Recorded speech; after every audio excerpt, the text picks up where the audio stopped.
liboso na bino na yango mpona mokolo ya lelo bémission to mpe baactualité ya mboka eza vraiment ya koyinda oyo aza pembeni nanga ezali ye moko président Yokason ye nde aza pembeni nanga mpona korépondre bamitunda na bino concernant baactualité ya mboka. Celle qui est devant vous, c'est bel et bien Michael Bilonda qui sera là très disposé pour nous passer bino actualité na bino bolingaka mingi na yango bo permettre ngana présenter bino président nanga mbote na biso président. Mbote madame. Président tomoni vraiment basango ya mboka ya Congo ezoningisa population. Est-ce que okoki kopesa biso un peu réponse to bandina na ngoy mulunda? Est-ce que délai ba pesi ekoki bongo? Non. Tous en d'accord te. Ngai na loba ki ba selon. Moni même na monde. Mon tour de raciste à Zaganata et à cause de bâtir les tentes. Il faut pas qu'on ait même 20 ans. 3 ans, ils ont manqué. Ce que au moins, il faut pas qu'on ait 10 ans. On a pas qu'on ait 10 ans. 3 ans, ils ont le donc 2023 à 10 000. Donc, permettez le bon côté. Mais il faut profiter justement de la grâce à président. Non. Tu veux l'ingérer. Et là, on voit une sali, azali d'abord, à l'outil tribalisme, à l'outil énormément tribal à niveau. Heureusement, bakatangi basi batimberije wana balobi ke tozana na temps ya kokabwana te puisque Congo ezaka kamoko bango bayana système wana ya kokabola ba congolais kokabola peuple na biso ezali o nzamba pesa biso na bele o ezali ya RDC 3 ans nazo loba ke ezali moke 3 ans eza moke ezali la population ba inga bakisa mais to kopela ngona ngambo mususu te ke eza elle parce qu'on dit toujours so ba condamner mutu il faut que ça un peu na moi regret mokier autant le fisc du côté positif na yeba na bino ezate bon et là nazo loba pe ngona. Tant aux hommes, on niveau un pasteur, vraiment, c'est ce qui est déplorable. Et donc, on a dit un pasteur de l'église, où il est habilité à consentir sa partie. Il y a consentir sa ensemble, mais Azawa n'a pas Kokabula, au diviser peuple. C'est terrible.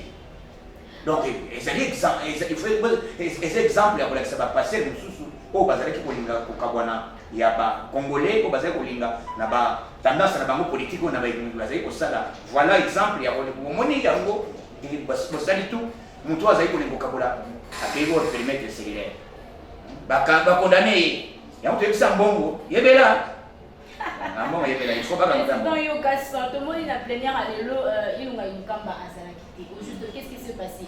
Est-ce que vous avez dit pour l'accepter que à désobéir le chef de l'État pour obéir le roi de Kingakati? Merci beaucoup, puisque et l'autre manière c'est pas congolais. Mon temps nous sommes toujours le baquet. Dès qu'il dépose ce pouvoir, tu penses l'État il doit. Alors, coup de chapeau n'a pas député il y a peuple. Parce que député va comprendre que tu as pour servir mon totem. Tu as qui n'est tu as pour servir le peuple congolais. N'importe votre cause à la prise en otage kaka Kingakati. Il y a un moment ma kamutolobaki que ceux qui l'ont inungam.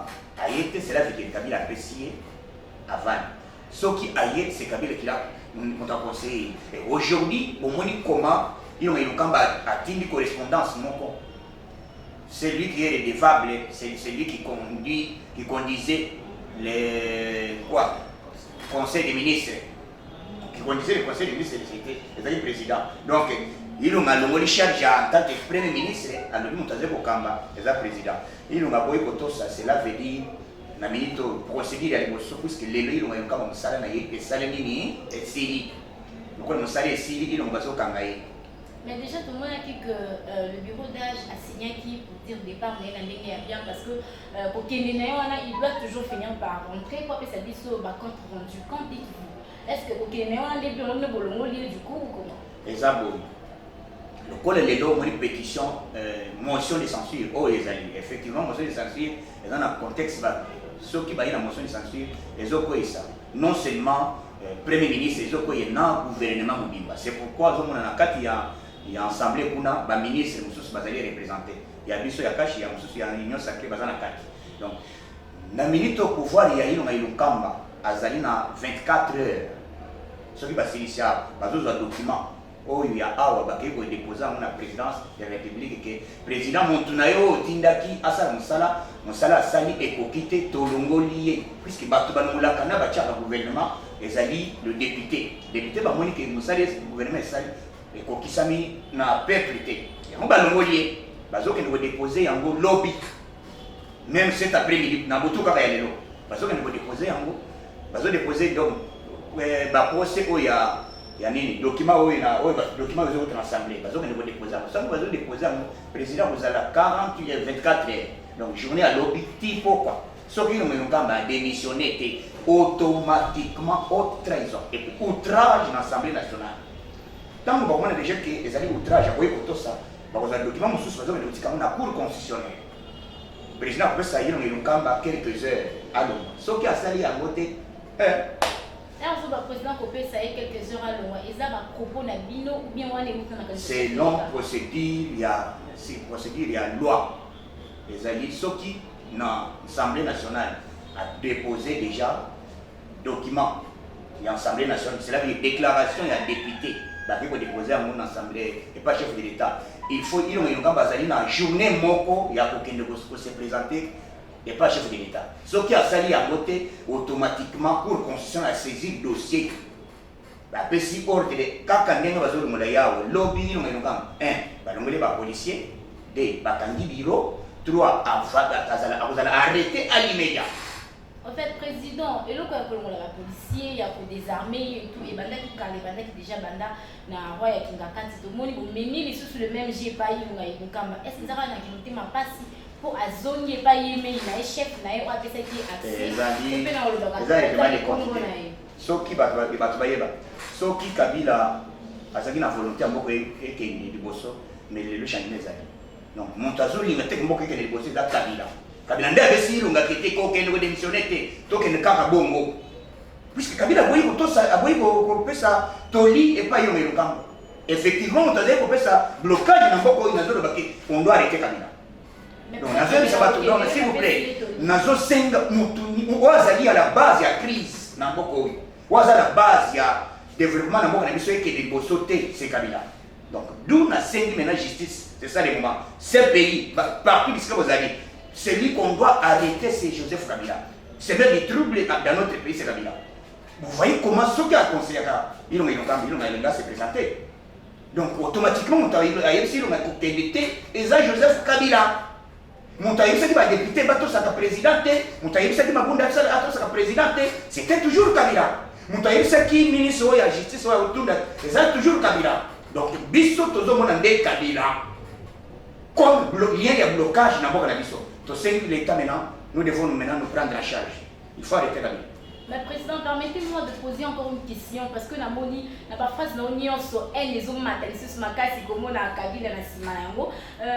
Ne pensez-vous pas au moins la positivité mon qui pour qu'il n'y ait rien ne prouve que c'est Kabila qui lui a demandé d'y aller, rien ne prouve que c'est Kabila qui lui a intoxiqué à assister à la plénière. Bon, supposons qu'il y a la plénière. Quelle sera votre imagination na bino, décision na bino, votre réaction na bino aux amis? Est-ce que vous avez toujours que c'est Kabila Natindi pour assaler l'eau? Pourquoi le Premier ministre, il y a le gouvernement, il y a la République, a longué avant sur la décision qu'il y a dans la carte. Ils n'ont pas NT, ils n'ont pas ils ont que effectivement mon toazali ko bloquer mboka oyo, les acquis ont eu un kamba, Janine Mabunda, na Joseph Kabila.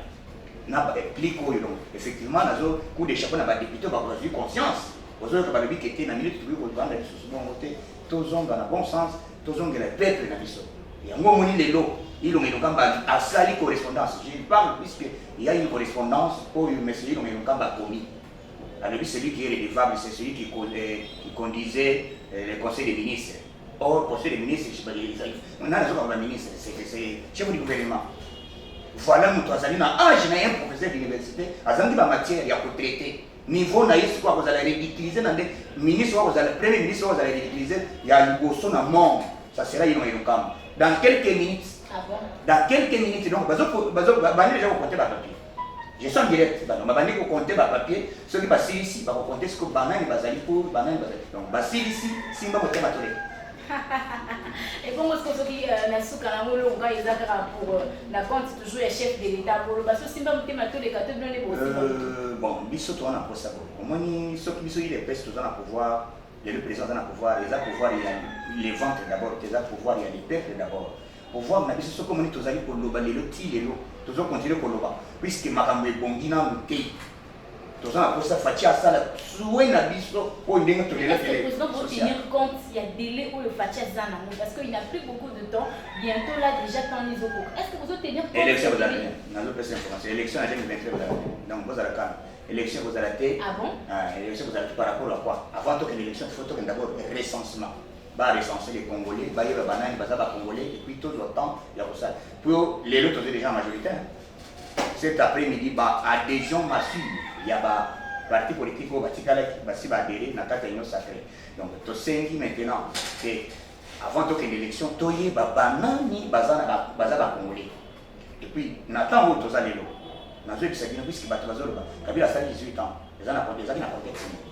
Ça sont des seuls lots. Moi, je dis que le Congo, les amis par rapport à la sécurité qui est là, to linga kufatia sécurité na pouvoir non to moni mutu oyo azali na posa ya ko changer mboka o azana posa ya mboka na biso evanga ndenge esengeli des assez personnes fatiguées donc il y a moto pesa ye le kole oyo tozana transition sans Kabila puisque 3 ans 5 ans c'est la transition le kole transition est sili ndio to ko ce mandat na 2028.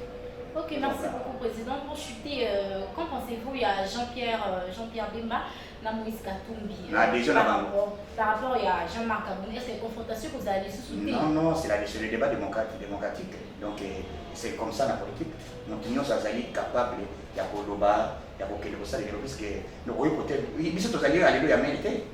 Nous sommes allés des débats. Nous sommes allés à nous avons activité, et pas qu'avec les élèves qui ont fait la la minute où on va comprendre que la minute où on a les peuples d'abord, et on va adhérer, va signer les lots d'une manière officielle. Ensemble, MXC va signer dans la union sacrée. Tout le monde va pas coller. Boya de la réclamation.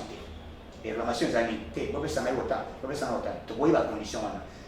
Le président, vous allez homme politique, vous allez responsable. À côté de comment, qu'est-ce qu'il pouvait faire comme président de la République, après ça dit non, pour tout continuer le bosso. Apparemment, une PS pour que ça va facilement confiance dans Badou. Et puis, une fois que tu as ça, l'erreur au Badou. Non, même la ministre, même la ministre, tu vas sauter.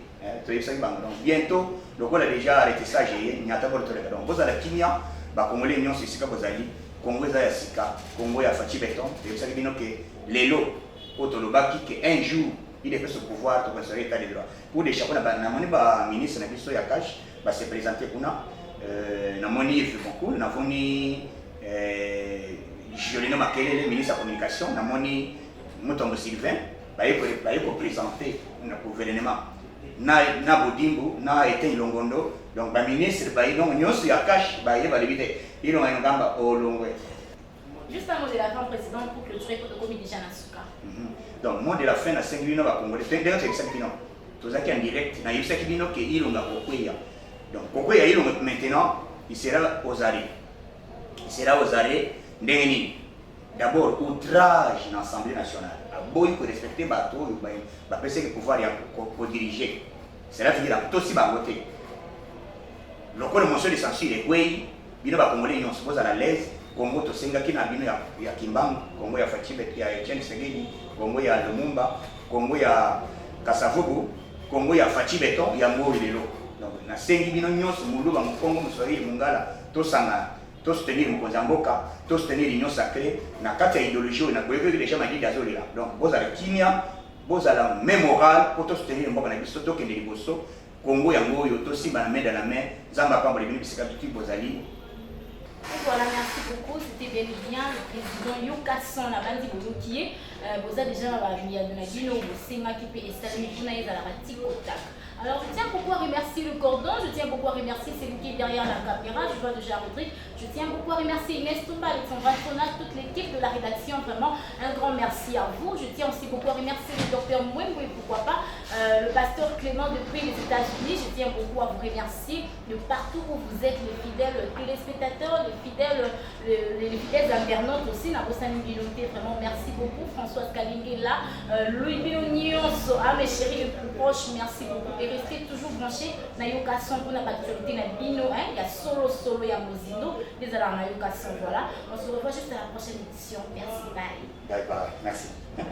Awa toza na boulevard poids lourd, entrée Ndolo numéro 37. Awa tozoteka ba produits alimentaires en gros et en détail. Na prix à le peuple d'abord, maison les greniers, prix à moins cher. Fachi Beton, Tolia, Totonda. Bana Congo, bana Mikili, monde entier mobimba, ba oyo balinga kolanda Yokasson. Tala mokili moni, ozo ka te moins loko ezali. Donc chez papa Laurent na maison les Créniers na mama na nous okokoma wana so komi okomona ba prix o ya ba biloko même niveau ya Bruxelles. Donc produit wana ezaka toujours na Bruxelles pour en désordre kende kuna yo moko misona eza témoin ko vanda te poussa na pembeni oko vivre qui vivra verra tango kokoma yo ko comprendre que te masole za lindenge nini kolia kotonda nyata borto fachibe.